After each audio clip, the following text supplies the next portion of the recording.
Welcome everybody to the second episode of the Living Fast podcast. I am so excited to have my second guest of the season, Clayton. He's a personal friend of mine. I actually worked with him for the past 3 months and I'm still working with him every day. This guy has 13 years of project management experience. He's helped build some of the biggest buildings, the most successful commercial real estate companies in the world. But this guy is the bread and butter that makes everything possible. He's very type A and I'm very type B. So I would say both of us are yin to yang. I'm a high risk player. He is all about mitigating risk. And once I thought about that, okay, well, he's all about mitigating risk. I'm a big risk taker. This would be an interesting episode to have him on. Also, he's been working at a Fortune 185 company for over 6 years. So obviously he knows what he's doing. And I know I have a lot of business friends out there. They're super interested in real estate. But this guy, he's not only a hard worker, he's a great guy too. And he definitely doesn't cut corners. So this podcast is all about having people on that live fast. This guy lives fast in a different way from me. And the reason why I wanted to have him on, because I think that he's totally the polar opposite to who I am, but in the best way possible. So how we do it at Living Fast, Clayton, is we have people on and we try to do a campfire style to make them as comfortable as possible so they can share what they genuinely actually think. And I really didn't come prepared. I don't like coming with structure. I think like when we sit together and we have conversations privately, they go so well. So I want this to be really like one of those just on camera so we can spread some knowledge and help some people. So the first question I want to start off with is, if you were to come on here and provide the most value, where would you want to start off, Clayton? Well, I'd start by saying thanks for having me on the podcast. I appreciate, you're trying to start something up here, get this Living Fast thing going. So yeah, I'm honored to be the second guest on the show. I'm just here to have a conversation. You know, we've chatted about a number of things, you know, as we've been working together the last few months. I'm here to have a chat with you. What do you want to know? How can I, share my perspective on what living fast means to me, if that's, the topic that we're going for? Absolutely. So I think when you mentioned how we have conversations and you want to just sit here and have a conversation with that. Genuinely, when we have conversations, I come up with you some idea, such as I eat 1 meal a day, right? I'm eating 1 meal a day, you eat 3 meals a day. I'm extreme with it. I say, okay, Clayton, I wake up, I don't eat any food, and I survive strictly on coffee. Where you'll wake up, you'll have breakfast, lunch, and dinner. And then I start nudging you over time and really talking to you why you should change that attitude. But also, there's things that I do, such as, I'm a little bit of a worker where I work in spurts where you're more consistent with your work. And then we kind of go back and forth, okay, where we can find that middle ground. So I think like when I look at you, you're somebody who definitely lives life differently than me. But when it comes down to how you do your work, I think it's a lot different in the sense that you're more, how can I get things done, but by making people feel that they're not at risk. Where me, I'm all about throwing myself into risk. So where does that stem from? Like, I want to know, when you make decisions, why do you do what you do? Why? Obviously, your job is project management and it's all about risk mitigation, but why do you think that's so important, not only in your work, but also in your life? So in my role as a owner's representative project manager, I'm tasked with usually helping the client see a project through from kind of conception to, design to construction and, completion and closeout. And the reason why the client would hire a dedicated project manager rather than just leaving it to, say the interior designers and the construction manager and so on. Why would they hire a dedicated person to be a project manager? Is because they want somebody who's kind of trained in that discipline of, as you say, risk mitigation is the main thing, and being able to see where a project might go off the rails, kind of look into the future, and then take steps or recommend steps to ensure that things stay on track, and to if anything is going on off track, to alert the client that, hey, we might have a potential issue here. So what do we do to correct course? What do we do to mitigate it? What do we do to avoid the risk? So in terms of like my attitude, so I mean, I have to put on that that very risk averse hat when I go to work. I would say that that's a role that I need to play in this job. Does that mean that I'm always completely risk averse in every aspect of my life? No, not necessarily. I mean, I like to, in my career path, for example, I haven't always played it safe. I've gone into new areas that were maybe outside my comfort zone, right? Like, when I was, after university, I went and, lived in East Asia for a few years. Didn't know what I was going to get into over there, right? But just said, I just want to do something different with my life. So I picked up and left. I would say that the risk mitigation, it's like an essential part of being a project manager. And in fact, I've learned a lot from it that I've applied to my personal life, but it's not a complete, some people are born, extremely conservative, and they don't, they just always want to avoid, anything that's kind of outside their comfort zone or that they perceive as risky. I would say I'm not necessarily one of those people by nature. I'm probably more in the middle, I would say. Okay. Well, obviously, when you look at project management, it's definitely that type of industry where you have to, risk mitigation is something that's very large. And you talk about with your personal life, how you see how when you throw yourself in situations such as we go to Asia, that was a risky move for you. That was a risky play. And although you're definitely like at JLL, I see you as like the bread and butter. You're the glue that holds everyone together. And the thing is, you speak about how you're maybe all aspects of your life is not very type A, not very, risk mitigation. Sometimes you take risk in other aspects. Why do you think that in this industry, and you say that you took things from being a project manager that you've applied in your own life, what are those things that have really helped you in your personal life then in terms of risk mitigation? Because you say you took some things from project management that helped you in your own life. What are those things and how have they helped you? I would say one thing I've taken is just, a bit more planning and foresight and kind of working through scenarios. I think probably when I was your age, I would have just thought like, well, life is mostly just going to happen to me. There's going to be a whole bunch of stuff that I didn't plan, and I can just sort of adapt to it and, go where the river takes me, so to speak. Just got to go with the flow. I was very much like that. But as I've gotten older, I'm a lot more deliberate in terms of like, where do I want to go with my life? What are the advantages of going down this path or this path, and kind of planning it out and trying to, see over the horizon as to where, if I do this, where it's going to take me. So I'm definitely a little bit more, I guess, type A, as you would say. I don't really know the whole type A, type B thing.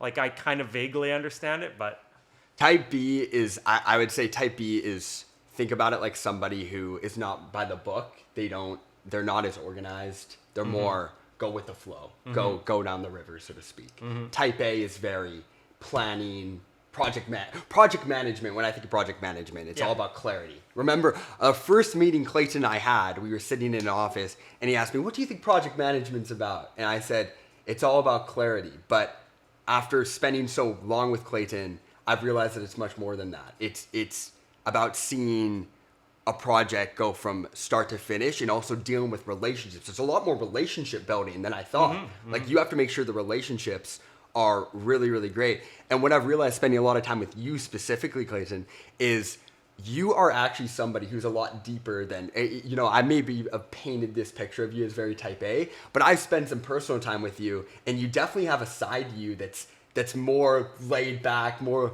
low, more just, going down the river, see where life takes me, go with the flow. But I notice when you get in that work mindset, you're one of the most serious guys I know, and not in a bad way, like in a good way, because you are the one that makes stuff happen. Like when I think of you, I think of someone that work hard and also play hard. And obviously you've been in the industry for a long time. What keeps you coming back? Like do you genuinely like this? Because you talked about how you see yourself as kind of middle ground. Why is it something that you want to continue with project management? What keeps you coming back? Well, I do, as you mentioned, like the people aspect of project management is a big part of it. I do really enjoy that aspect of it. I think of myself as a people person. I like getting to know new people. I've always kind of, I think throughout my life, been pretty good at kind of being a conciliator, and when there's disputes, trying to bring parties to the table and help work it out. So I like that aspect of it, and it's fun because you get to work with a lot of different people. You get to work with different types of projects, and you get to see like how a building or an interior office fit out or whatever, how that all comes together. And so it's not something I ever studied in school for, but it's something I've just learned a ton at, just by doing it. So yeah, I'm still learning a lot, and that's kind of the main thing that's keeping me at it is, I think I have some, I guess, natural, maybe like a natural temperament that's pretty well aligned to the role of project manager. But mainly what's keeping me going is just, learning new things and kind of pushing myself into new areas where I'm like, okay, well, I never went to school for this, but I'm just learning it on the job and applying what I know and getting a positive feedback loop from that. Absolutely. Well, I remember this story that you were telling me about when you started as a project manager. You were doing accounting before? Yeah, in my previous job, I worked for a general contractor, and my job title was Administration and Cost Control Officer. So I basically did, budgetary control, financial control on projects, but I also did a bunch of other stuff for the company. I did the payroll, I did some, benefits administration. I did some accounting, accounts payable, all sorts of stuff. But yeah, mainly project cost control. Well, one theme that I'm seeing from your past roles and also just project management as a whole, the value of me being, before I came to JLL, I was very entrepreneurial. It's my main thing. I did crypto, very high risk industry, entrepreneurship, very high risk industry. But what I've realized from doing project management with you, and maybe you can shed some light on this, is, you said seeing a project go from start to finish, seeing it, getting the designers all involved. There's so many pieces to it. Mm-hmm. I see you're in meetings with like 8 different people coordinating everything. Mm-hmm. And that to me, like when I throw myself in things, being able to realize that there's so much more that goes into building something, building a company, building an idea out. You need the right people. Mm-hmm. You need to be able to coordinate it. And it honestly, like when I think of project management, and I remember you told me you wear multiple hats. Mm-hmm. Like you have to wear multiple hats. Yeah.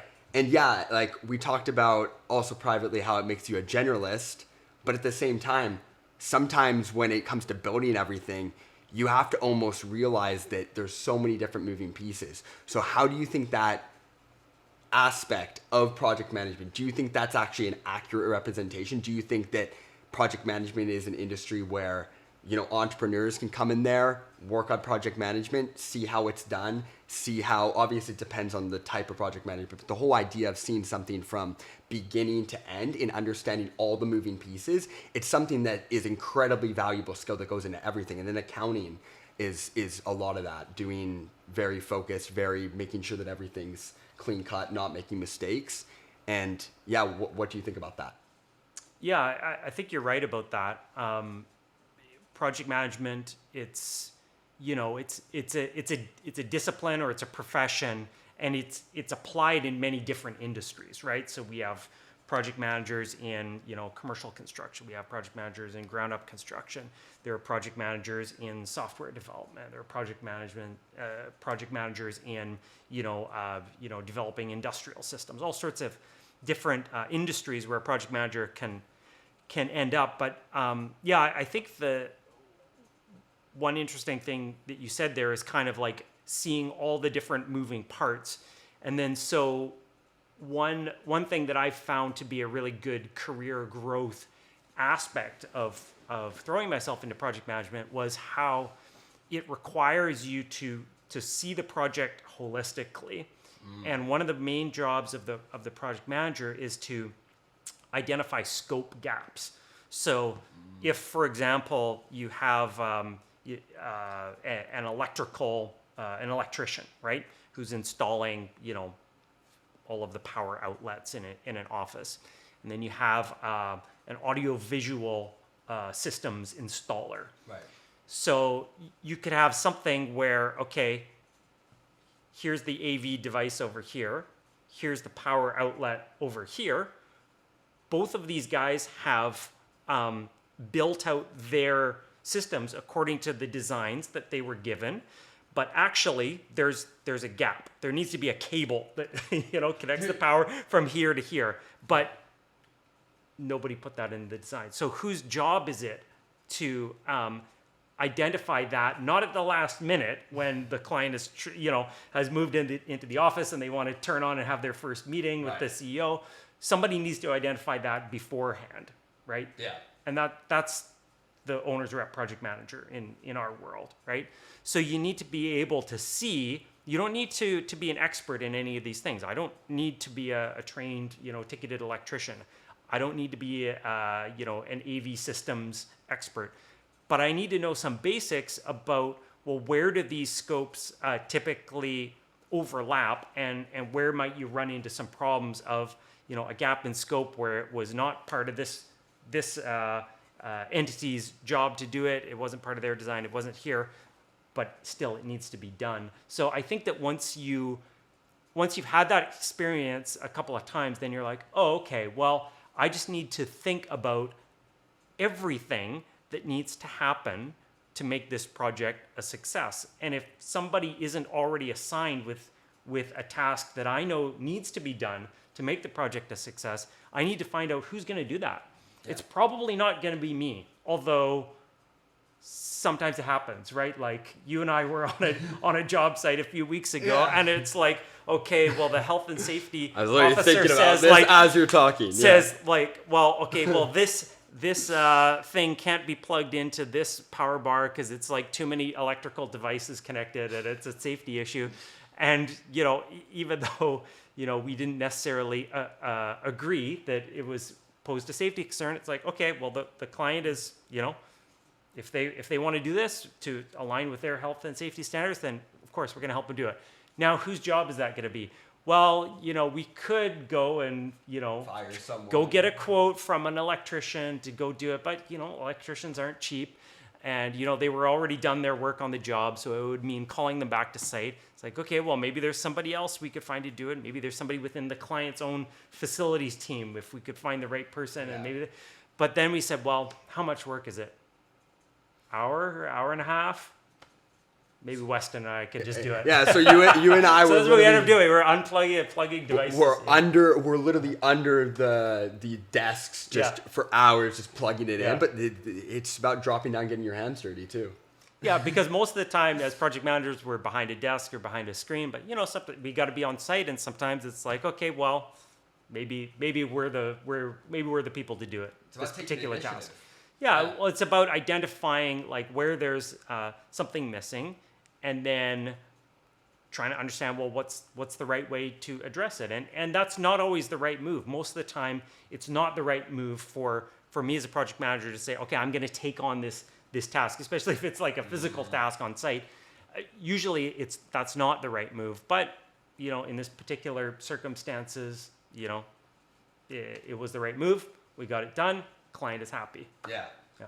Well, and it didn't cost them very much. Yeah. It just cost, a couple hours of our time. Right? The problem was logicking out, is this even worth doing? Because we didn't really agree on their assessment. But at the end of the day, it needs to get done. Like this is something that's an issue. It needs to get done. What's the fastest possible way? And I remember Clayton came in here and he said, okay, living fast. Let's get it. Let's get going. We're trying to set up cameras over there. We're trying to move stuff around, get everything set up for the podcast. And Clayton, all about making sure that everything gets done as fast as possible. You're one of the most efficient people I know. Well, it's not, the speed in and of itself is not always the primary thing. The main thing is to get it done right. So at the end of the day, sometimes, and I've learned this over the course of my career through a number of different roles, I used to try to do all my tasks very fast. Okay. But I got burned a few times by doing that because I was moving too quickly, and my productivity was excellent in terms of like the number of tasks I was able to knock out in a day. But what happened? The quality sometimes suffered. Okay. Because I was moving too fast. I wasn't looking at the details. I wasn't double checking the quality of my work before I passed it on to my supervisor or my teammate or whatever. And so that came back to bite me a few times. And so I remember one performance review I had. So this was when I was in Japan and I was doing curriculum development. So that means like basically writing textbooks and online learning materials for people to learn English. And so I had a performance review with my boss, who just, very gently told me like, they, love the energy, love the effort, love the productivity, but the quality of the work is, it's not always there, right? And so what I learned from that, and from my next job I had with the general contractor, is that if you are not, especially when you're sort of junior in your career, right, and somebody above you is having to take your work and review it, ensure that it's good enough to go live, right, to be presented to a client or whatever. If I'm rushing through my process and I'm not catching, and they might seem like, oh, it's not a big deal, it's just a missing piece of punctuation or something like that.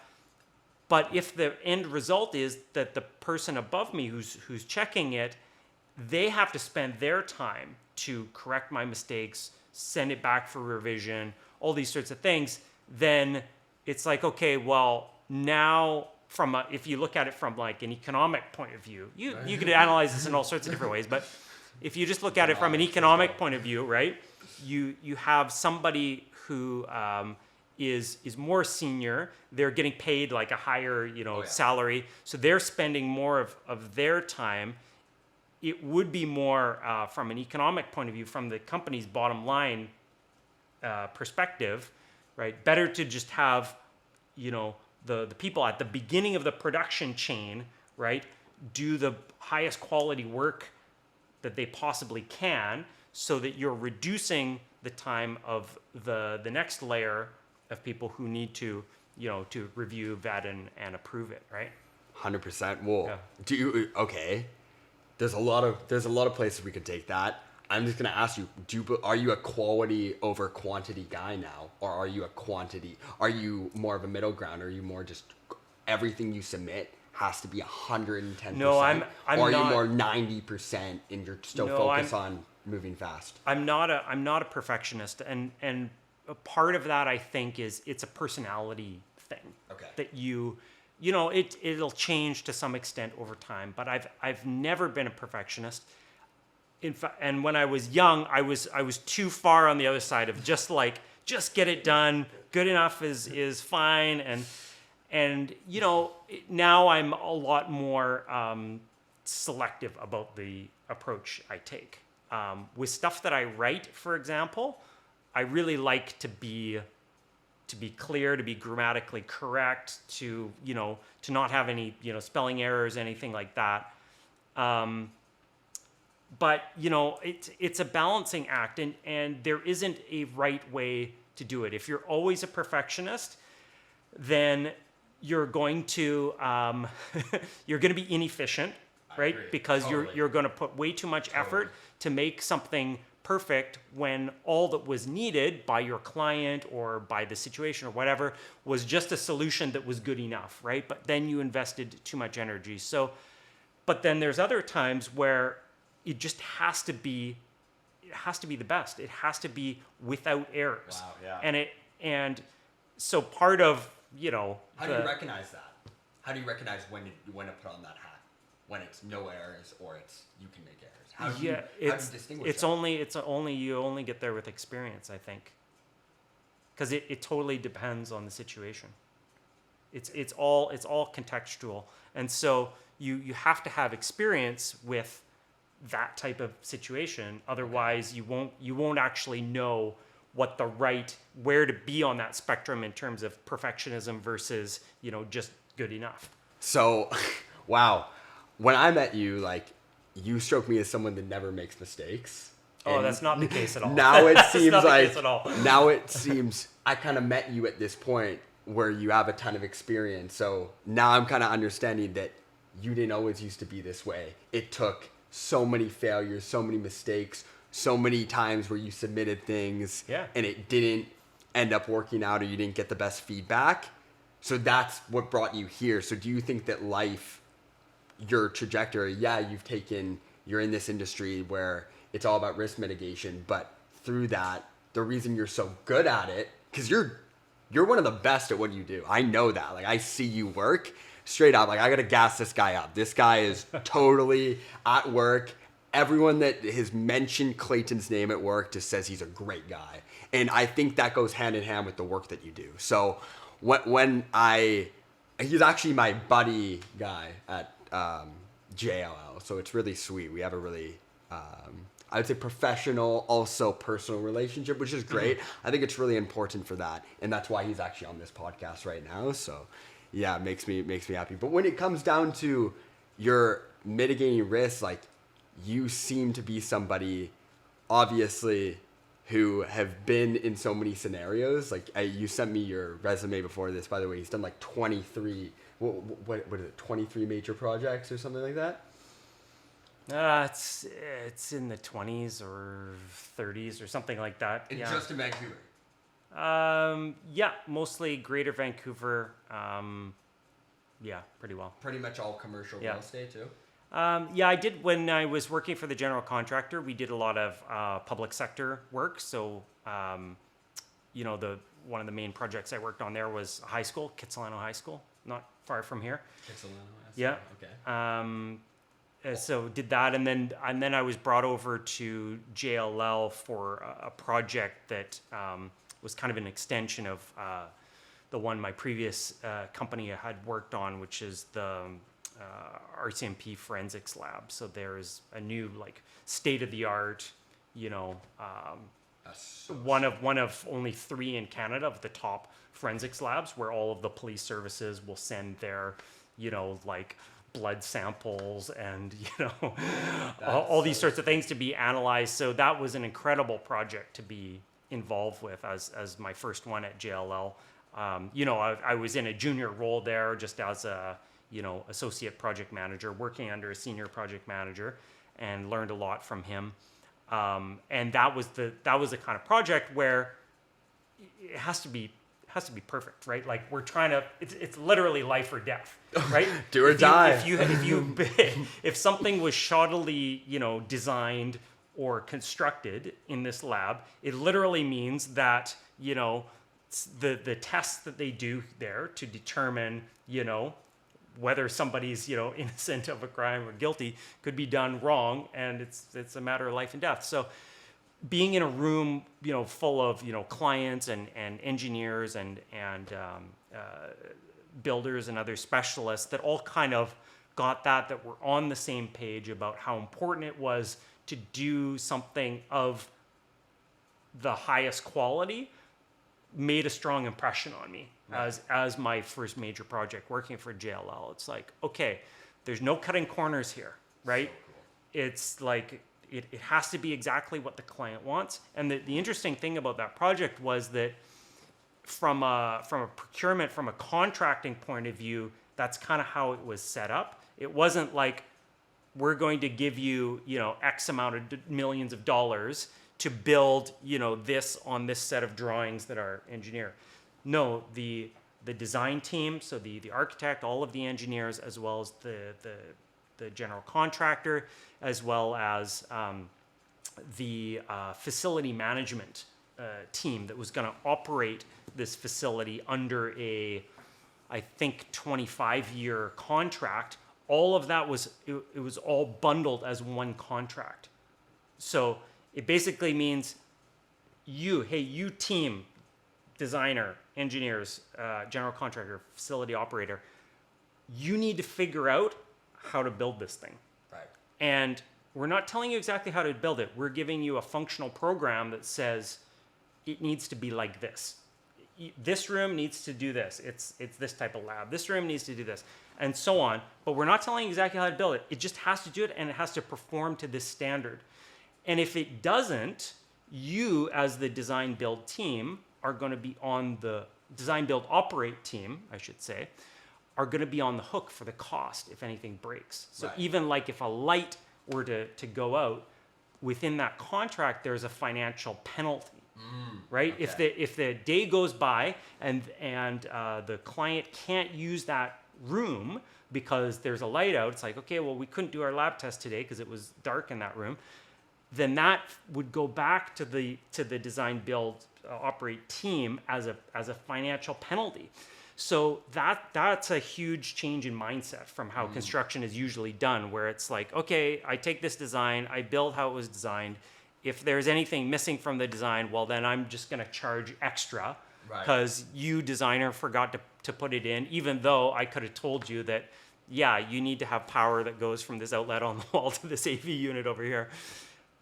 So it really, that was a big impression on me, sort of midway through my career to show me how important it is about how the contracts are set up for these large projects, especially if quality is like really at the top of the importance spectrum, rather than, because sometimes it's cost, right? And clients, they just want something built quickly and cheaply. Like the TELUS.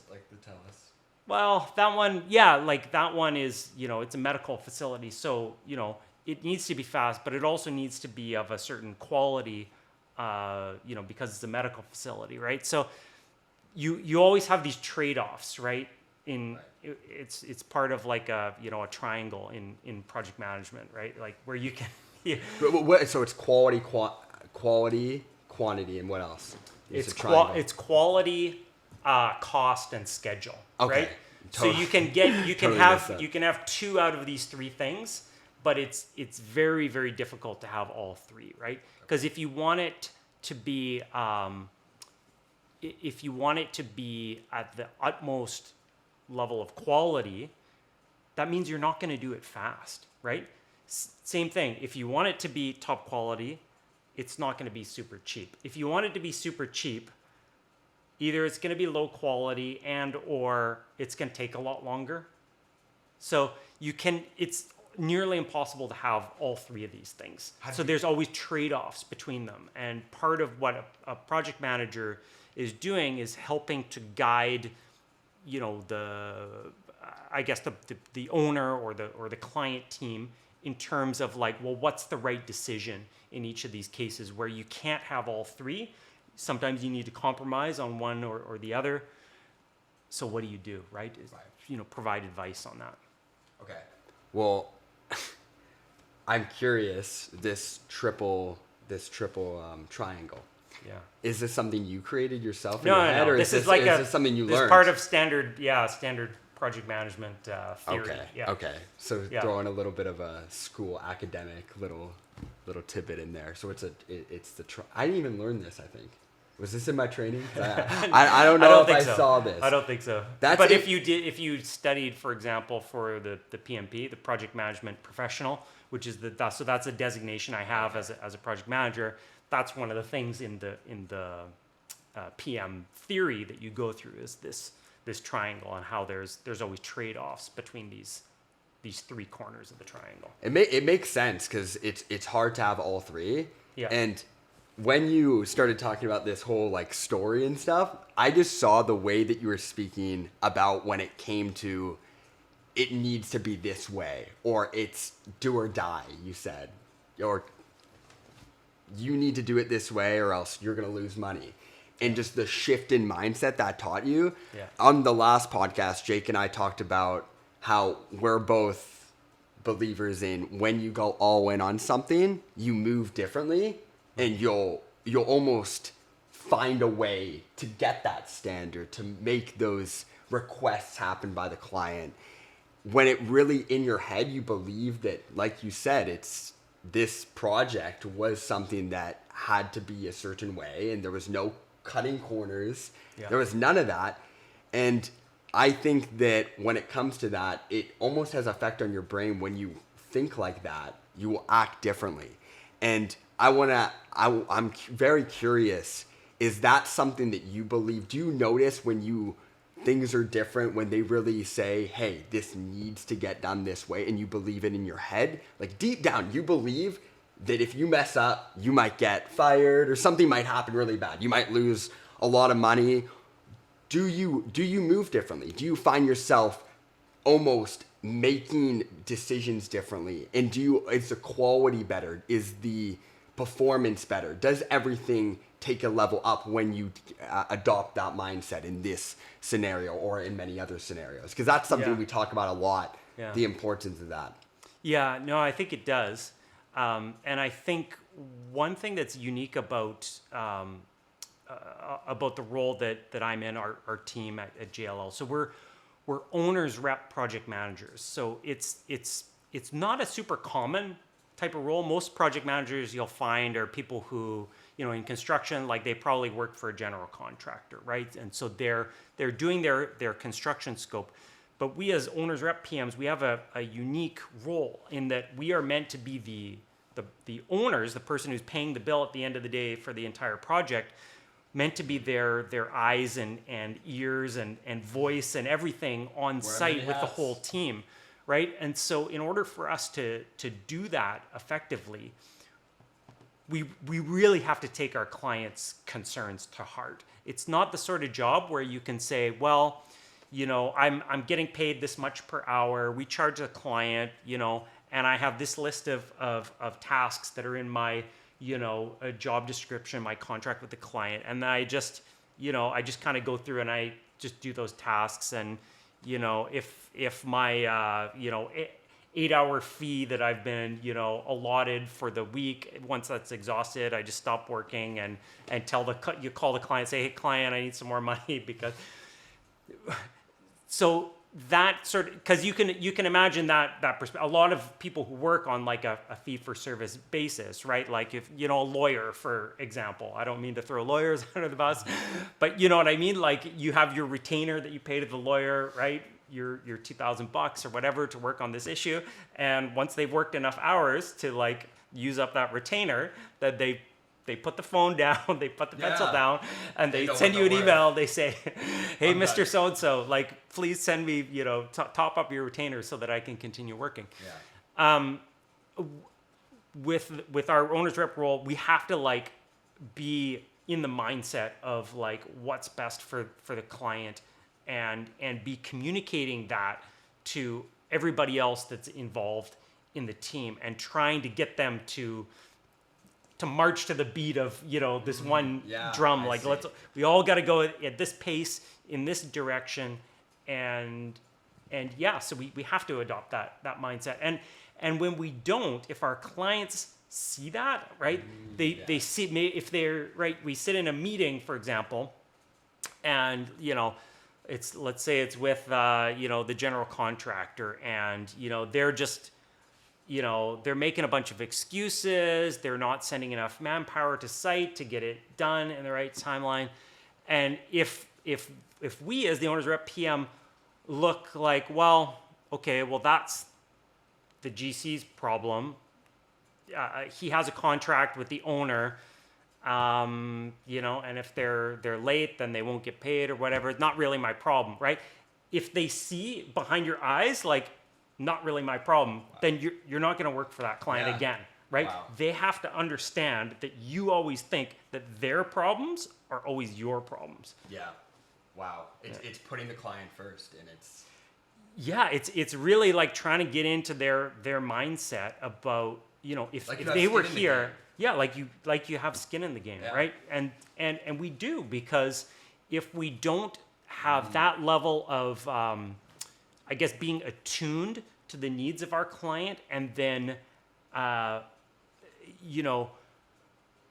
doing everything within our power to help them deliver on what their vision is for the project, their needs, cost, budget, schedule, all those things.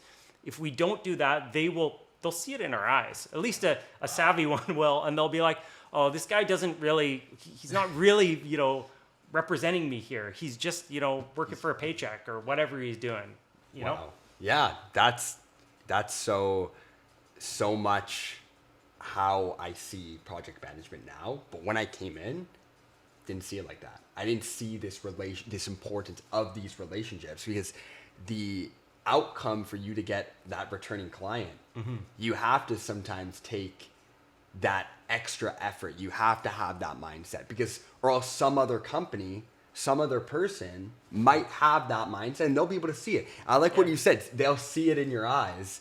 And that goes back to the relationship side of project management that I think is so unique and so valuable, because at the end of the day, like, I'm a big people person. I'm sure that you say that you love meeting new people, and it's part of the job that you love. But at the end of the day, it's putting those people first, and it's making sure that they're taken care of, and you have skin in the game. And it's crazy that we bring this up, because 20 minutes before you walked in here and we sat on this podcast, I was on the phone with one of my friends. He wants to be a lawyer too, which I found incredibly funny that you threw lawyers under the bus. So shout out to Malik, lawyer, throwing them under the bus. Yeah. But I was talking to him, and I said, dude, I think it's really important with the job you have, because he's working at a restaurant right now, and I can tell he's just doing it for the paycheck. Yeah. And I call him, and I always ask him, hey, are you doing okay? Because the way he responds when I pick up the phone, it's very just not excited. And I always ask him, I say, oh, like, what's up? And I think a lot of that stems from him not having the skin in the game in his work. Mm-hmm. He doesn't have any skin in the game. He works a job, gets a paycheck, and he's out. Yeah. And I think that's so important, like, to have meaning in what you do, and have meaning in your work, and have the right people around you at work. And one thing at JLL, great people. Like, I look at JLL, great people. And I think it starts there. And I think it starts and ends with people and relationships. And when it comes down to seeing how you operate and how you do your day to day, it's putting people first. And that's so interesting. So I would say, when you look at individuals and you look at people that you work with, is it about making them feel that they're put first, and then once you're just looking at them as a returning client? Or do sometimes those relationships foster into friendships and stuff like that? Or do you just look at it as strictly business play? I know that's a very loaded question, but it's business. There's a kind of, like, I guess, good professional relations that you can have with your clients, with people from other firms that you collaborate with on projects. Where it's professional, and you kind of know that there's a line there between the professional and personal, but it can be warm, it can be friendly. You can talk about not just work stuff with them, and it's very cordial, and it's really enjoyable. I've had some lovely dinners and lunches and things like that with clients. Especially like celebrating after a successful project. That's always wonderful. And so, yeah, and especially if you do repeat business with clients over the years, and these relationships and a level of trust develops there, which is what we really want to cultivate, right? Reputation. Yeah. So it's not. I wouldn't quite frame it as making people feel good. I would say that what we're doing as owners rep PMs is we're acting in what is in the best interest of our clients. We need to be professional always in terms of how we treat people, even if it is basically giving somebody shit for something that they should have done. Absolutely. We still need to always be professional. And I think that we're in a good position to do that, because if you can imagine, okay, the project owner, the guy who's like paying the bills, and his project is not on time, and he's getting very upset, right? And what he wants to do is go down to the job site, and he wants to yell at the superintendent and tell him, what the hell, the job's behind schedule, like you need to get your shit together. But maybe he's not the best person to do that, because that's not going to help the situation. You know what I mean? So in our role, we need to be diplomats, right? We need to take that frustration that the client is feeling because the project's behind schedule or it's over budget or whatever, and we need to communicate that. But we need to do so in a way that doesn't backfire and make the situation worse. It has to be civil. Yeah. It has to be to the point. It can't be exaggerations. It can't be unsubstantiated hearsay. It has to be based on facts. It has to be truthful, but it has to be direct and pointed enough so that the person who's receiving that feedback is like, oh, okay, I see that this is an issue, right?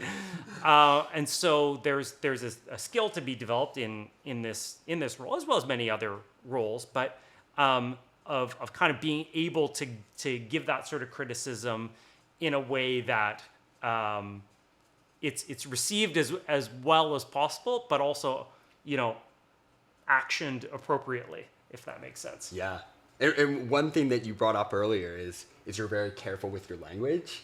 And is that from project management, because you have to be careful with your language? You have to say it in the way. I had a mentor of mine, Dylan Rockaway. Shout out to Dylan Rockaway, great guy.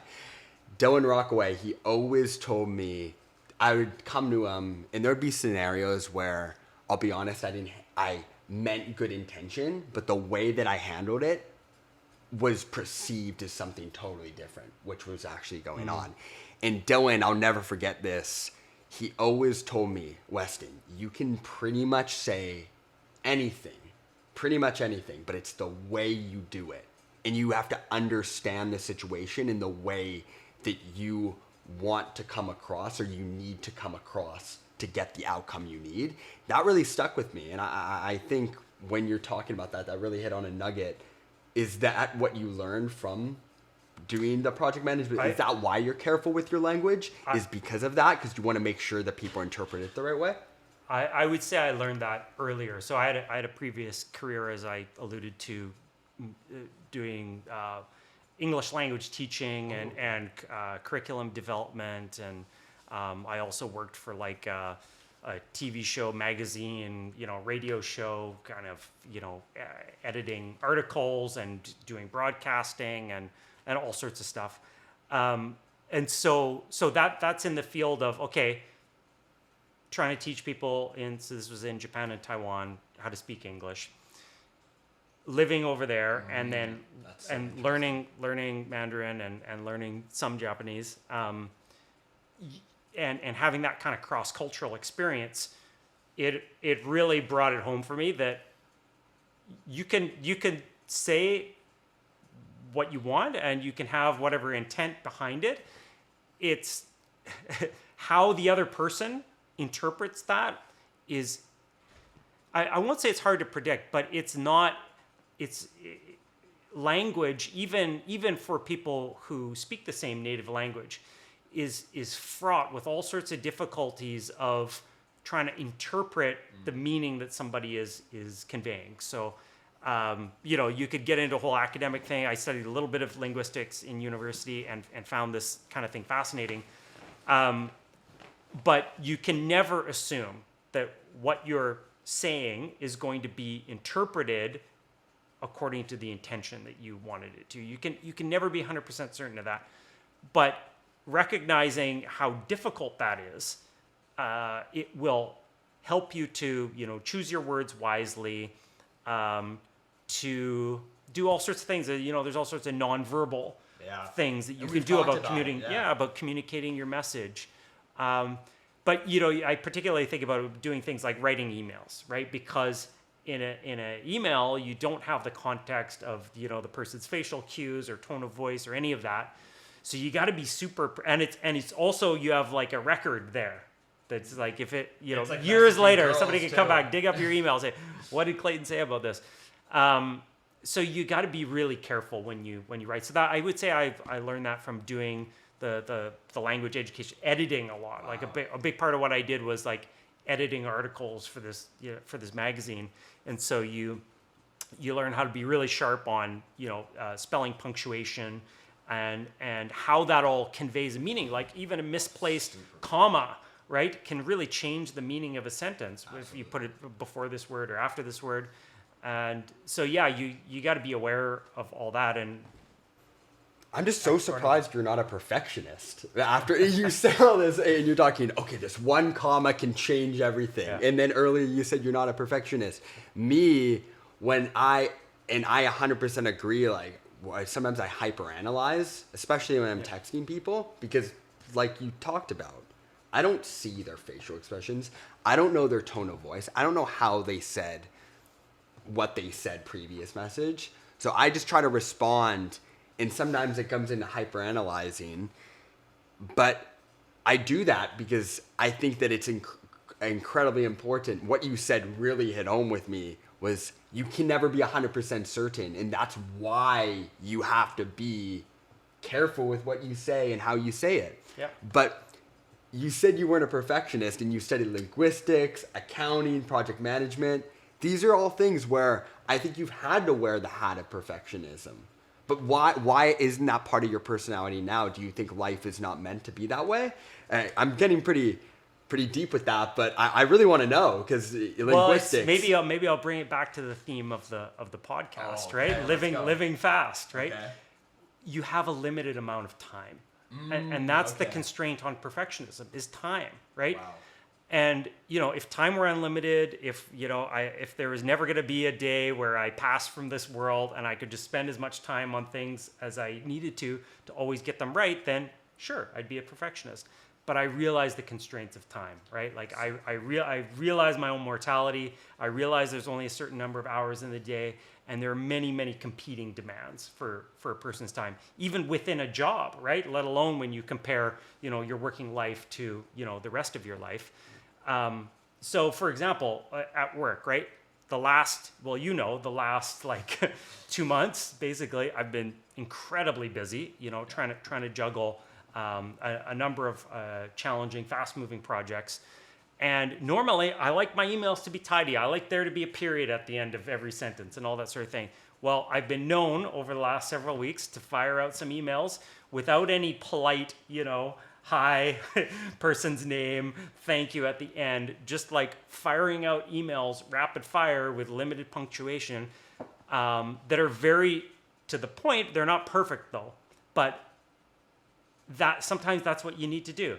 If you have to send out, 100 emails in the day, they're not all going to be perfectly, punctuation checked, right? Because you have to balance that thing of perfectionism versus it just needs to be good enough in order to meet, the constraints. Is like back to that triangle, right? If things have to move fast, sometimes you got to make some little compromises on quality.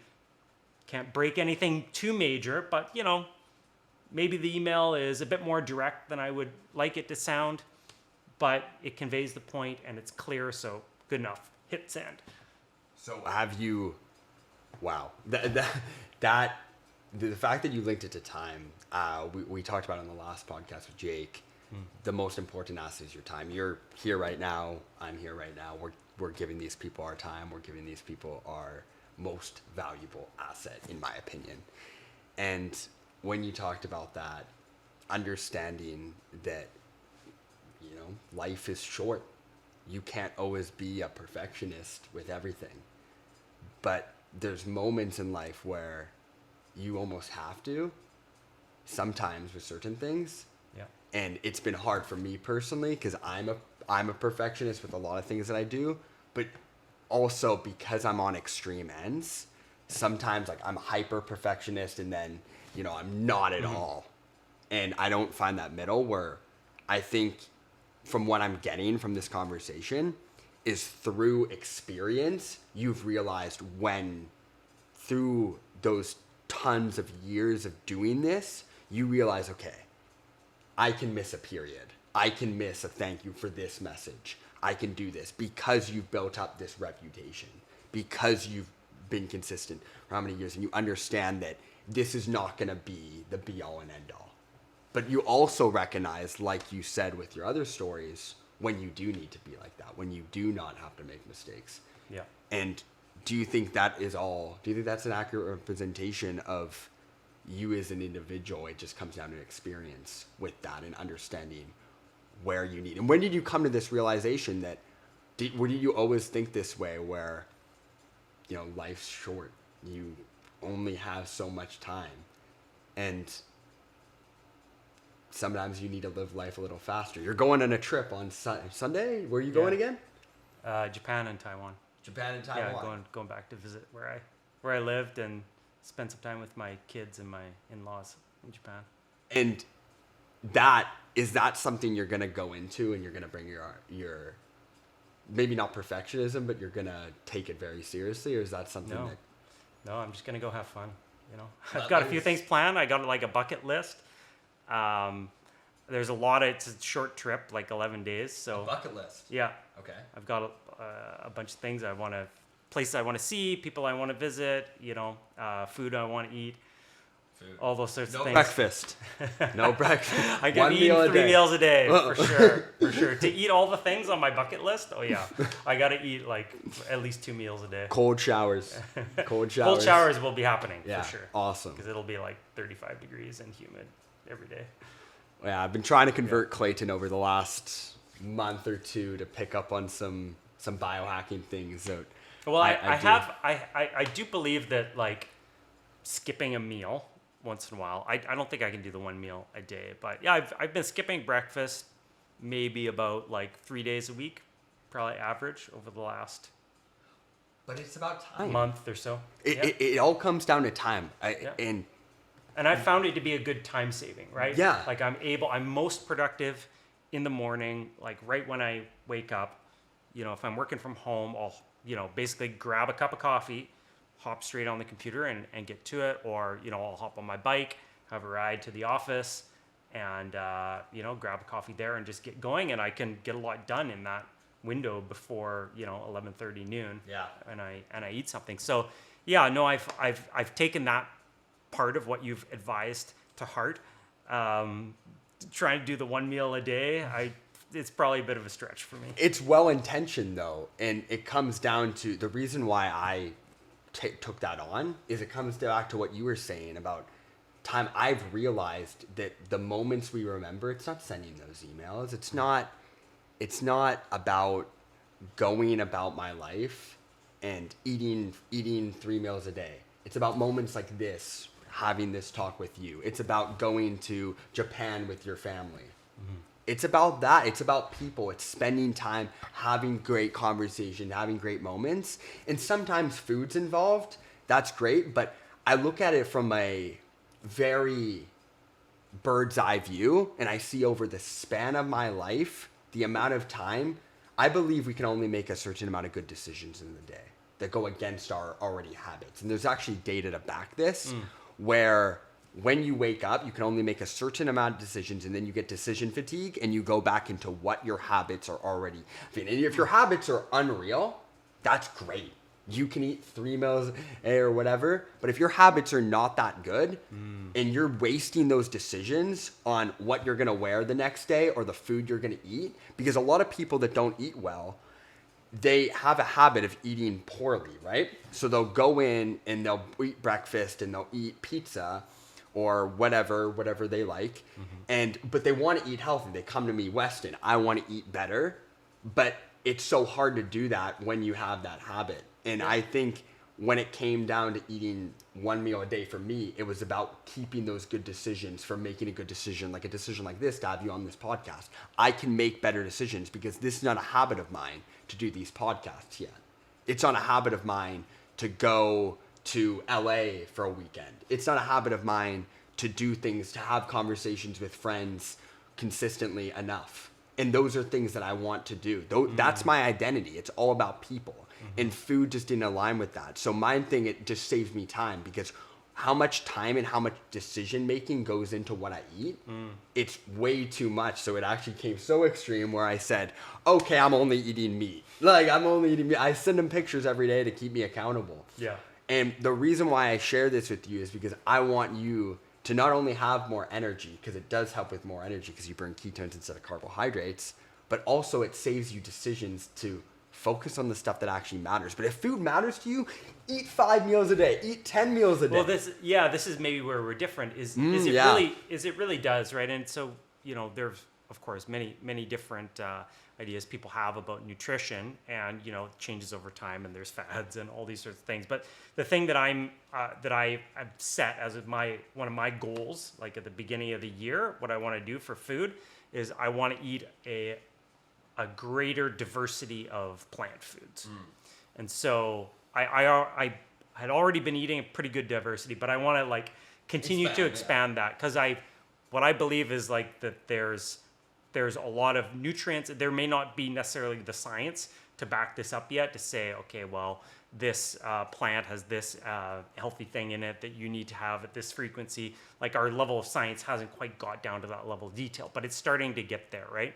And so I think, the way humans evolved over time was eating, in most parts of the world, Arctic, no, not so much, right? It's animal-based diet there, right? It's my diet. But in most parts of the world, right? There's a lot of foraging, just people over, millennia, just putting plants in their mouths and seeing if it made them sick or if they could digest it or not.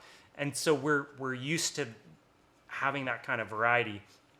You still need a source of protein, and you still need fats and things, but I think that there's probably a lot of phytonutrients and minerals and all sorts of things in these various plant foods that within our current typical Western diet, which is it's heavily carb based. There's a lot of problems with it, but too many industrial seed oils and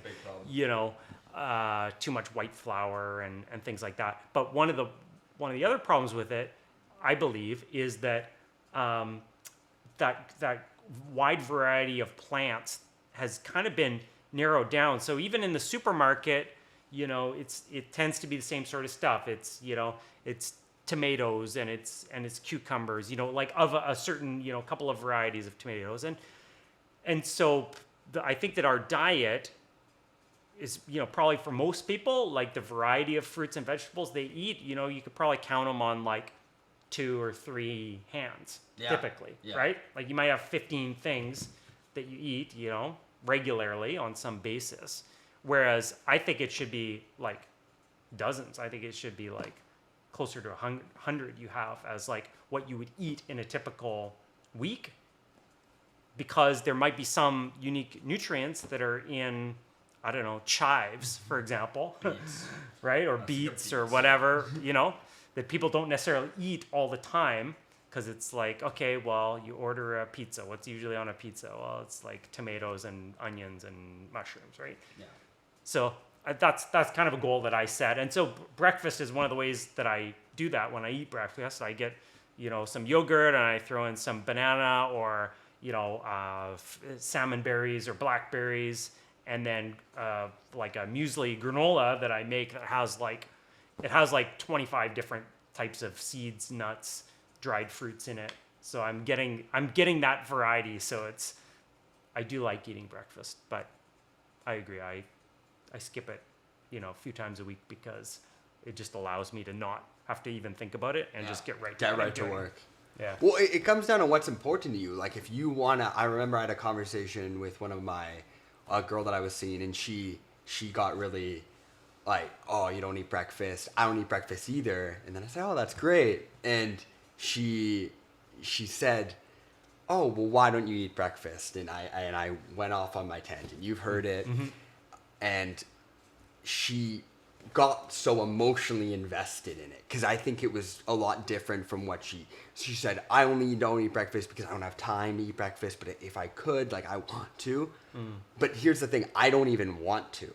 So with when I had Jake on, one thing that he really hit home was he read this book, and it was about identity, who you want to be. And if you're somebody who wants to try the most exotic foods in the world, you should be eating as much of different variety as you can and getting as many nutrients. If you want to test that, if you want to use those decisions, making good decisions, like making those decisions for something else, like for example, starting a podcast, having guests on, that's the identity that I want to have. So I don't want to waste those good decisions in the day on what I eat. But some people might want that as part of their identity, that they eat exotic food, or they eat breakfast, or they eat 3 meals a day. So they should do that. And I'm not saying don't do that. My thing is just offering the opposing view and saying, maybe if you try this, you will like this 10 times better. Yeah. And maybe you try it and you don't like it at all. Then go back to what you do. It's a question of like, is this habit actually serving you? Yeah, it's exactly. Asking that question.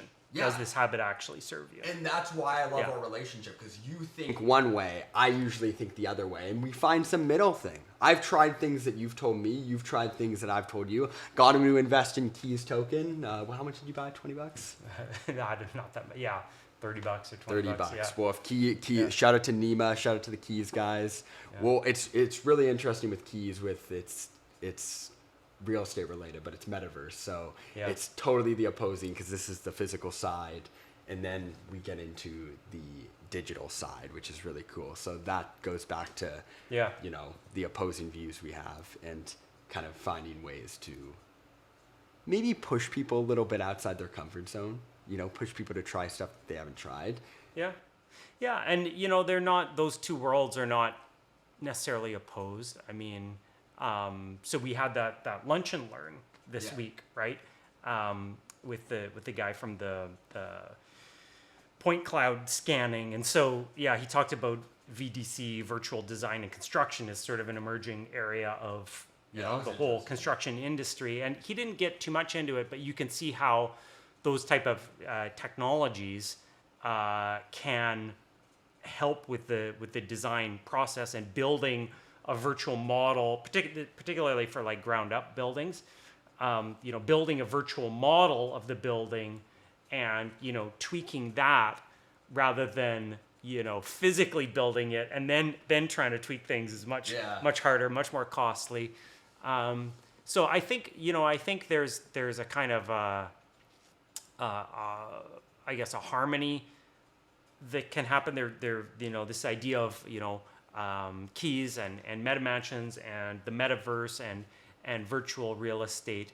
I think they're going to start to overlap more, these worlds. It's just, I think it's a question of when it comes to investing in something, right? Like you have some people that are like, no, it's got to be brick and mortar, and other people are like, okay, I could take a chance on putting my money into a digital asset and then just seeing where it goes. Yeah. Well, risk and return. My thing with the metaverse is I'm not the most intelligent guy in the world, and I know that. And you are also not the most intelligent person in the world. I will readily admit that. You know that. But I do know that the top companies in the world try their absolute best to hire the most intelligent people in the world. And when I don't know where things are headed, a common thing that I turn to is, what are the top companies doing? Okay, Apple just came out with a VR headset. Okay, Facebook just changed their name to Meta. Microsoft is working on metaverse integration. Mm-hmm. All these companies, top companies in the world, are putting a lot of investment in the metaverse. And people say, okay, their stock is down X percent. Keys is down 90%. But right now, the metaverse is not here. But it's an investment for the future. They didn't change their name to Meta to have their name Meta for 1 year, 2 years. Right. They're looking 10, 20, 30 years in the future. And I remember Nima Khalid, shout out to Nima, his number one saying was always, costs nothing to pay attention. It costs nothing. So when I finished at Keys, I took that with me. Where is the attention? Attention's on AI right now.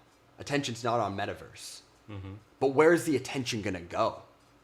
And a big way that I figure that out, at least in my own head, and I don't know if you feel this the same way, I look at what are the top companies looking at? What are they focused on? What investments are they making? Why are they making those investments?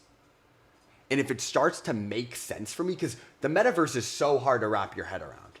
The idea of it is sexy. Metaverse. Oh, I can go on virtual mansions. I can go on virtual dates. I can have virtual parties. I can throw virtual events. There's all these integrations, but it's not tangible. So people get lost in that. But the top companies are obviously focusing on it. And my thing is figuring out why. My thing is figuring out where things are going to go. And I think with Keys, when I look at Keys, digital real estate is something that's so interesting because it's infinitely scalable. And it's about getting people to pay attention to that certain metaverse. Because whoever gets the metaverse right, they're going to make a lot of money. There's going to be a lot of different metaverse. The metaverse, I don't see it as a singular place. Mm-hmm. I see it as there's hundreds of metaverses around the world. Couple are going to do really, really well. Yeah, a lot are going to fail. Like most new products. Yeah. Right. And it's who's gonna figure out where the attention's gonna be in 10 years? Who's gonna get it right? It all comes down to that. And obviously, when I showed you Meta Mansions and Keys, you saw it and you were like, "This is cool. This is different. It's unique." But obviously, you've been in the physical brick and mortar commercial real estate industry for years. Is it something that you believe that personally, where in 10, 20 years, do you see the virtual real estate industry being something huge? Or do you think people are going to stick to what they know in the commercial? Because you even are opening up a door that's worked in this industry for over 13 years. So that's interesting to me too, because that's what I said to people at Keys is like, how can we get older, more senior people to pay attention? Because it's hard to make sense of it. Is this something that is starting to make sense to you in any shape or form? Well, I think that there are some real problems, especially in this part of the world, with physical real estate. The main one being it's so damn costly, right? Yeah. So for people to get into the market, is really tough, and so that and I could talk a lot about why I understand that to be and what some potential fixes for that might be. But let's just take it for now that this is a problem that isn't going to be fixed anytime soon. Real estate in Vancouver and this part of the world is going to continue to get less affordable. People are going to be living in smaller spaces and paying more money for them. So it presents an opportunity because a lot of people are dissatisfied and there's a lot of money on the table, right? For if some new approach to, let's just call it like living or habitating, if someone can innovate in this realm and they'll never be able to provide online something that is physical and tangible, But what people are looking for when they're seeking out a place to live, a community, it's more than just the physical dirt on the ground and the square footage of it, right? They're looking for relationships with other people. They're looking for an identity, a place to call home. They're looking for opportunities in terms of proximity to things that they value, whether that's recreation or shopping or friends and family or I don't know, concerts and entertainment. Now, many of those things in a properly constructed, digital universe, many of those human desires could be fulfilled once,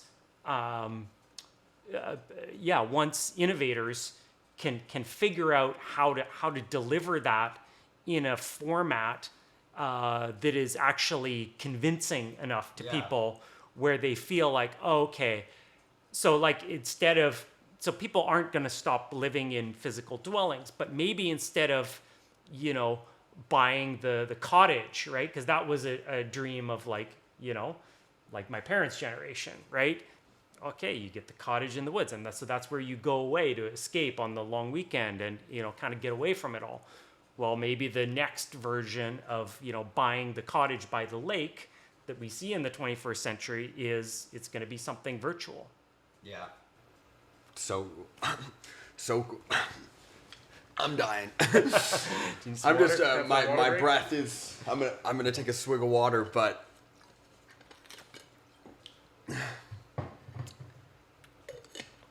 that.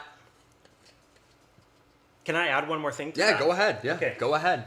So an interesting a project or a number of different projects now that I'm seeing that are connecting this physical real estate and community building with blockchain technology and sort of the idea of decentralization and the idea of, I guess, governing communities in like a non-hierarchical way.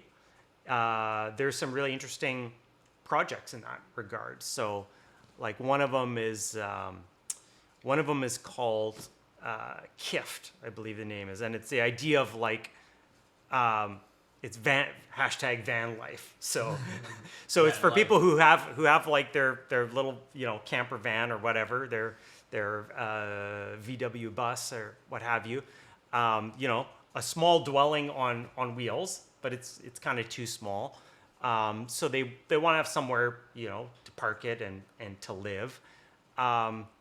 So how can people like this that they own the van, they like to hang out with other people who own vans, how do they coordinate as a community to live together, right? Like they could be dispersed all over the continent, right? Not everybody living in a van is not for everybody, right? So it's relatively rare. But how do these like-minded people coordinate with one another to basically have an optimal environment to come together?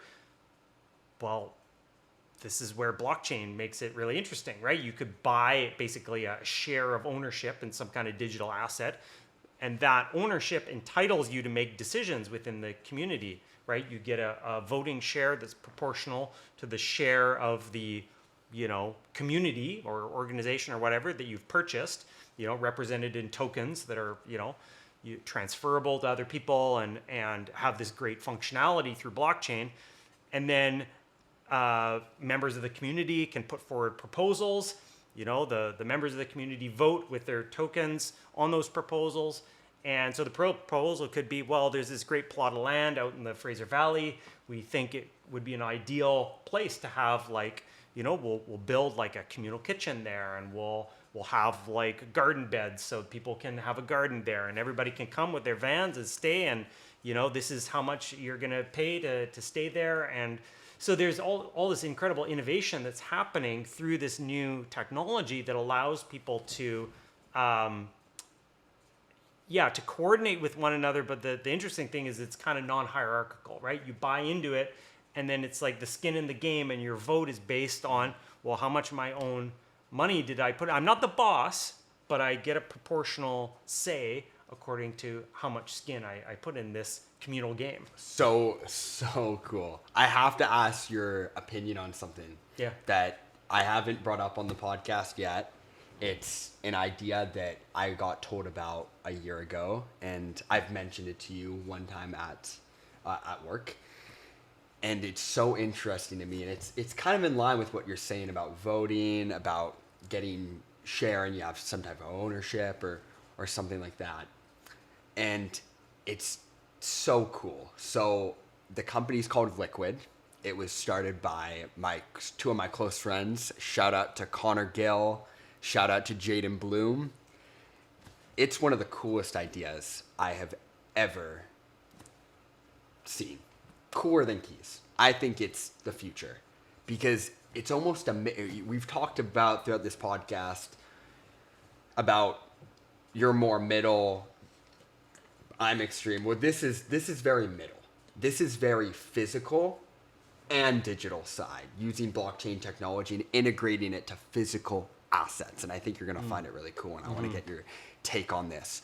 So essentially what it is, you can go ahead, anyone that has a lot of money, we've talked about how real estate prices are going up. People are going to be paying less money or more money for less space. Because real estate market is not being friendly lately, and people are not liking it, especially in Vancouver. But this offers an opportunity for people to invest in real estate, invest in properties, invest in Lamborghinis, invest in high value assets, Rolexes. These are physical assets that gain value over time. With a small portion of money. If I have $1,000, if I have $500, because people are not going to have a lot of money as the economy continues the way they're going to go. They're not going to have a lot of free cash. So in terms of opportunity to get into these assets and invest in these assets, it's going to be very difficult. But Liquid, essentially anyone can come into the marketplace and buy a fractional ownership of that asset. For example, I have a Lamborghini Urus. And then my friend goes on Get Liquid. He invests $1,000. He owns, let's say, 3% of that Lamborghini Urus, and he gets sent to it as an NFT, a non-fungible token.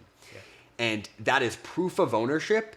And the beauty of it, if that value of the asset goes up, say 30%, Lamborghini prices are through the roof, then his 3% share goes up 30%, and he can sell it on our marketplace for 30% more in value, which I think is so cool and offers so much opportunity for individuals to come in and get portions of assets that are not obtainable if you're not, say, an institutional investor, if you don't have a lot of capital, and you own partial ownership. And then the coolest part is depending on the amount of ownership you have, you can essentially come on and if there'll be milestones. They're building this out right now. There's going to be milestones where if you own, say, 20%, you can take a week. You have a week where you can take it out for free. So you get benefits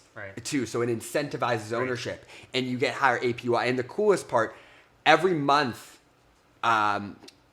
they are going to get dividends every monthly dividends, which is very rare with these assets. Super, super cool.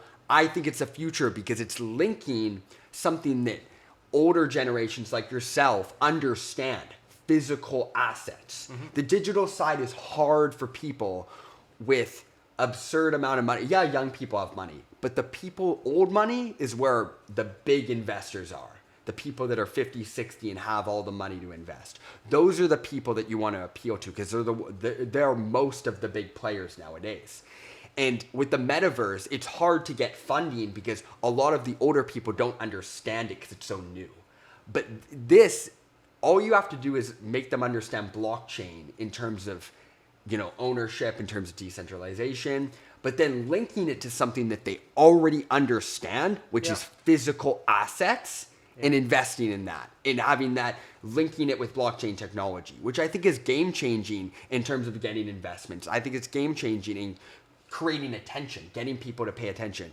And this idea has been thrown around a lot of linking it to physical assets. Connor and Jaden are definitely not the first people to think of this, but they're the first people to create the infrastructure and actually make it go to market, which is super exciting. They're first to market, and I think it's going to be one of the biggest companies in the world, and that is why I do have a stake involved in it. I have skin in the game, and yeah, like I just want to get your opinion on it. I make my decisions on people and product. Connor and Jaden, two of the most absolute stand-up guys I know. I worked with them, spent a ton of time with them. These are guys that are genuine good people, and they genuinely have great ideas. And people are there, and then the product, I just talked a little bit about the product. There is more. If you guys want to find out more, go to getliquid.io, and the first $100 is on us if you want to get involved. So it's a very exciting opportunity. But Clayton, I'll pass it over to you to get your opinion on this, because I think it's really interesting.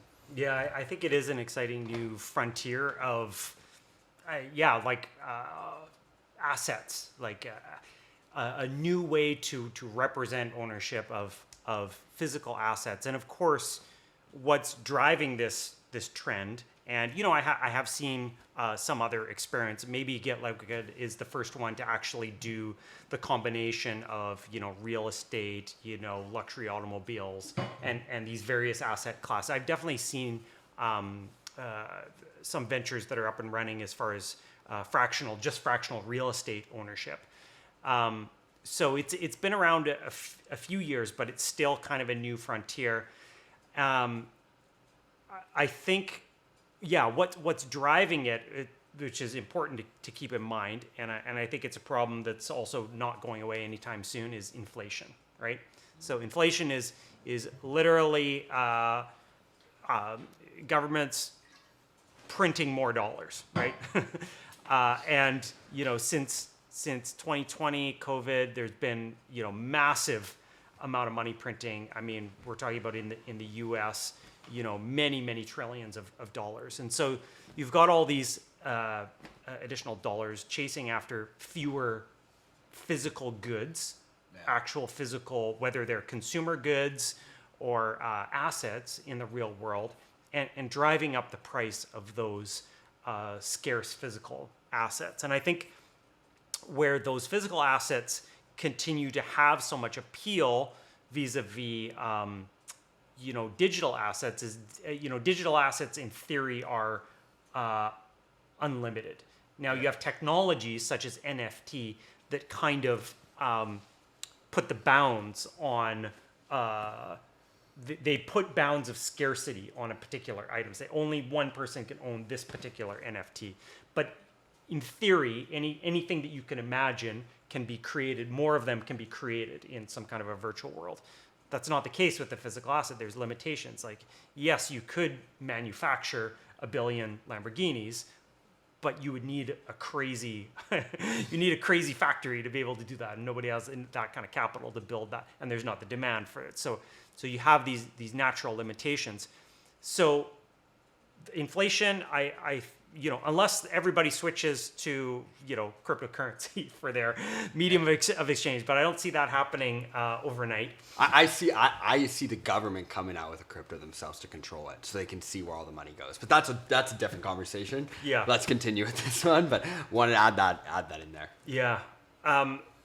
So yeah, you have more dollars chasing after fewer scarce goods, and so this any sort of a project that links, how do you reckon physical ownership of a physical asset in a fractional way, to allow more people to have a piece of that asset, because this happened big time after the 2008 2009 housing bubble crash. You saw this massive flight by those who had money, and there were people who had money, and there was massive money printing going on there, and there were people who were sort of had their hands out at that money printing tap, and were getting the value of those dollars.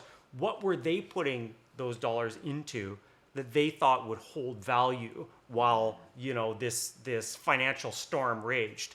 It was things like rare artwork, collectibles, classic automobiles, things like that. But many of those assets, they're just out of reach for regular people, right? Absolutely. You gotta have at least $20,000, $100,000 to even buy the cheapest assets in those kind of classes. But the fractional ownership, that it changes all that and kind of democratizes it and opens it up to many people of limited means. And so that's really exciting. And so I'm all for those projects that do it. Now the issue though is that for things like, okay, let's take a car, for example. Okay, let's take the Lamborghini fractional ownership example and walk that through. Okay, so there's digital ownership that's represented on the blockchain, but at any given time, there's one guy who has it in his garage. And what if he decides to go and hop in that car, drive it across the border, and sell it to somebody for cash? Who's going to police that? You know what I mean? It's across international borders. The conventional police forces don't want to get involved. Everybody in theory on the blockchain, they still own it, but that Lamborghini is now in Mexico being driven by a guy who runs a cartel. So that's a good point. So what do you do about that? Same with real estate, right? If we have a conventional system, right, for a legacy system for recognizing ownership of real estate, it's called the land office, right? The government operates it. They have records. Whose name is on title? When you buy a property, you have to have lawyers and real estate agents and all these people draw up all this paperwork to do the actual transfer of title. You pay a big tax on that, 2 or 3%. The government takes their big cut. So that's the legacy system. Blockchain would be a different system of recognizing property title. But okay, you can build that, but it doesn't mean that the legacy system goes away. So then how do you make the two reflect one another? Right. Like when you've purchased this asset on the blockchain, how is that actually recognized on the property title? So something in the smart laws. Contract. It could be smart contract too. Yes, but you would have to have whatever the government entity is that governs land title in that jurisdiction, usually a state or a province, right? Or it could be a municipality. How do you get them to recognize it? Because if they're not willing to recognize it, then here's my risk management brain saying, okay, well, you could have this great asset on paper, or not even on paper, right? It's on the blockchain that says you own it. But what if when it comes down to brass tacks, you don't actually own it, right? You go to try to get a tenant out of there, right? Because it's working, tenant is paying money. Now this tenant has become a bad tenant, and now we actually need to physically kick them out, right? Maybe the tenant is actually somebody who owns a small portion of the token, and he says, "Oh no, I'm a legit owner, and I'm just I own it on the blockchain," and so somebody calls the land title office to check, and it's like, oh, well, actually, yeah, somehow this guy managed to get his name on title. And so according to, the province of British Columbia, this guy is the owner of this asset, and everybody else is like SOL. Maybe he's going to decide to sell that to somebody else. Yeah. Right? So I think that there's some challenges there to get it worked out. Now, there are places that are doing it. I've heard that I believe it's Montana has actually amended their laws to recognize what is it? It's to kind of recognize legal entities that have smart contracts as their legal basis of incorporation. Yeah. Right? To show who they're. Yeah, so there is some interesting stuff happening, mostly I would say probably south of the border, maybe some places overseas. And I would love to see more of that in Canada to kind of open up this really interesting frontier for people here. I'm not sure that it's going to be in Canada. I think it's mainly US right now. But one thing that I did want to mention too, I am not legal. canceled my business law course at Sauder like 3 times because I keep putting it off. So law stuff is something that I am not very knowledgeable on, but I do know that Connor and Jaden have done their due diligence, and many of the team members have also done due diligence, and they have looked into it, and they know what they can and can't do, and it's very clean cut. And one thing that I will also mention, that they do have a guarantee that they'll buy back that asset. So there is some risk mitigation that they do offer. I am not totally versed, like I don't know all the info, so I don't want to go and spread misinformation. So I'll just say DYOR, but I do know there's a ton of risk mitigation that they have implemented, and they have a ton of experience. So I know that these guys, they're all-in players, and they really go in on what they believe in, and they'll find a way to make it happen, and they'll find a way to make it one of the most successful companies in the world. So I'll leave it at that. And I think that one more thing with attention, where's the attention going to go? Like, one thing with this conversation that we've gotten is we see this blockchain stuff working. We see the metaverse somewhat working. There is all these, issues, boundaries, laws that people don't know how it's really going to work out. Mm-hmm. And I brought up earlier with Meta, the person that gets the metaverse right is going to make a lot of money, right? The person that gets this fractional ownership right is going to make a lot of money. Mm-hmm. The person that gets these new ideas, this AI trend, right, is going to make a lot of money. Mm-hmm. And a lot of it is having the mindset, okay, and I said this on the last one, when you're skiing down a mountain and you're going through the trees, if you're looking at a tree, you're going to hit a tree. My question is, how can I find the best people, the best skiers that always focus on getting around the trees and figuring out a way how to get out of the trees so we're just skiing down the mountain and being successful? So I think the people that do that, the people that have that mindset, that are those skiers in life that look like project management, you're skiing down a mountain. Clayton, you're somebody, in my personal opinion, that always looks, how can we fix the issue? How can we get around the trees? You have that mindset of, okay, there's this issue, but how can I get around it? Project management, every day you get an email, there's a new problem. You have to figure out a way to get around the trees. You're not someone who looks at trees, because if you were, you wouldn't be there for 13. You wouldn't be in the industry for over 13 years. You would have hit a tree. You would have hit a tree, and you wouldn't have been able to get back up. So I think that it's finding those right people. And, we've talked about a lot of different topics about putting ourselves in situations where we have to find a way around the trees. And I think blockchain, NFTs, metaverse is the best skiers who are going to find a way around those trees, because risk and reward. Like, I'm an all-in guy. I'm a big believer. I think energy and enthusiasm is contagious. I think when we met, I saw this person in you that could really let loose. Like, I saw it deep down. But when I first met you, I'm like, okay, he's really serious. I'm going to be straight up with you on this podcast. Over time, I've taken great pride on how can I break Clayton down a little bit into this more free-flowing down the water kind of guy. And this is more about being real with you, being honest with you. You asking me a question, me being as genuine and real as I can, but also coming up from a place when I disagree with something, tell you. When I think we should do it a different way, tell you. Mm-hmm. And really having that mutual respect there. And asking your opinion, because I really value everyone's opinion in this world. I really think, unless you give me very clear reason that your opinion is not valuable, I'm going to want to hear what you have to say, because I'm interested in people. And when it comes down to, I'm a high risk person, and we've talked a lot about risk mitigation. I believe that you are somebody, and correct me if I'm wrong, someone who, yes, you understand the scenarios where you have to do risk mitigation, but you also have this mind where you see these things happening in this world that maybe you do have to take on risks to make them happen, and you're not afraid of that. You're not against that.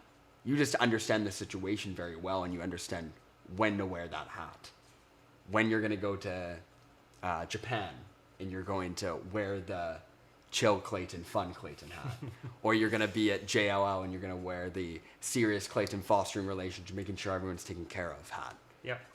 And it's that understanding that I'm inspired by, I think is really cool, because it's really hard to have that. And I think it takes years. And like you said, it's experience. So, you know, we've delved deep into a lot of different conversations, a lot of different topics. And man, like, this was killer. So for the final question of this episode, Clayton, how do you live life fast? Going back to the roots. Yeah. I live life fast, I think, with that recognition of, you know, you only have so many hours in the day, so many hours in this world. You need to set priorities. You know, I'm not a perfectionist, as I said earlier. And in fact, one of the things I often say a lot, one of my favorite maxims is, don't let the perfect be the enemy of the good, right? Because if you are always focused just on perfection, there's so much you're going to miss, because there's such a great, you know, a diversity of things that you can experience in your life, and you need a diversity of experiences to gain wisdom, to find out what you can do, what you can't, to find out where your talents are best applied. So you can't you can't just focus on, you know, doing everything perfectly all the time. You have to sometimes make some compromises there, but you have to use you have to use wisdom to try to figure out when you need to do that, because sometimes it does need to be perfect. It has to be the best, and really that only comes with time and experience. So yeah, that's how I'm living life at my stage here. I'm not as fast as I used to be when I was young. I'm intentionally taking a slower pace much of the time, but I also am a busy guy, and I'm trying to do many things with the many hats and roles that I wear, you know, in my job, you know, as a father with my kids, you know, with friends, you know, and then doing other stuff of interest, you know, trying to do something that helps advance, you know, the values that I care about, you know, things like, you know, freedom, you know. Yeah, wow. So yeah, that's how I'm living fast. So do you believe that fast living is for everybody, or do you believe that you mentioned that you think that with the way you live and the way you go about life, it's in a way that it's recognizing that there's a finite amount of time, and you said you have to get wisdom, you have to have experience, but what about for we have a lot of younger listeners, and they don't have much experience, they don't have a lot of wisdom, so to speak, or they don't feel that they do. How can you fast track that? Because we talked about time. Yeah. Is there no way? You can't. That's the thing about wisdom. You can't fast track it. It comes with experience, but it doesn't necessarily come automatically. Just because you've lived a long life doesn't mean that you're wise. It's something you have to cultivate. And so I think it's really important for you know, I would recommend for your younger you know, younger viewers, and even for people my age or older, where does wisdom come from? Well, first of all, it comes from the idea that, hey, this is something valuable, right? And you don't know what that thing is because you can't write a definition of what wisdom is, but it's something that is categorically different than just having a lot of information and knowing a lot of things. It's about, like, how do I set the right priorities in my life? How do I conduct myself in the best possible way? How do I put myself in a position such that when I'm laying on my deathbed, you know, after 90 years of life, I look back and I'm able to say, I did a pretty good job of focusing on the things that mattered from this perspective after having lived a whole life, and not I guess, pissing my time away on things that didn't matter or that were counterproductive or that were just not good, right? So it's about trying to set an intention, I think, to have an idea of what is good. And what is good is not synonymous with what is fun or what is pleasurable or what gives me immediate satisfaction.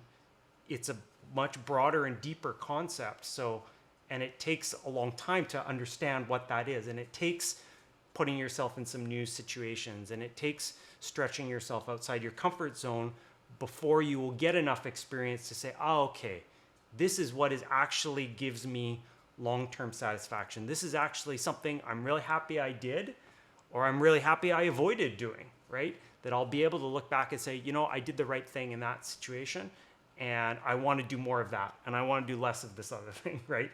That's what wisdom is. Wow. Okay, well, you know what? You definitely are someone with a lot of wisdom, and I know we only cracked the surface. I think the podcast is probably around an hour and a half. But yeah, that last little bit there, I really think is the crux. Wisdom is something you almost have to just experience life, live life, and figure it out as you go. There's no hack. There's no playbook. Yeah, there's no hack. There's no playbook. That's totally right. I was a shout out to Indy. There's no playbook. He's gonna get that reference. But yeah, very eye opening for someone myself. Obviously, I'm a lot younger than you, and a lot of reason why I do this. I'm interested in people, and I hope to have wisdom, so to speak, when I'm around your age, and I'm trying my best every day. And I think that's around just figuring out, throwing myself in situations that maybe I'm not good at, and finding a way to win. That's always been my mindset. And through that is living fast. But from what I've got from you is you do live fast in certain aspects and you live slower in other aspects. You have this overarching thing in your mind that you understand that time is finite, and you want to make sure that you live fast in the ways that are important to you through wisdom, but also live a little bit slower in the parts that you believe that slow living may be the way to go. Maybe when I'm 80, I won't be trying to live fast at all. I'll just be trying to live slow. And that's my goal, is to get to that point where I'm unhurried and deliberate, because in my life I've narrowed everything that I do down to only the things that matter. And it's not about like how many of them I can do. It's just about just doing the things that matter, doing them well, and being able to go to bed at night and say, you know, I pursued my vision of the good to the best of my ability, and, you know, I'm satisfied with that. Let's leave it at that. Yeah. Living fast until you're good enough to live slow. Yeah. That's you it. go. Yeah, thanks, Weston. Pleasure having you on, talking to you. Clayton. Have him on again for sure. He's a wise guy. Thanks, Weston.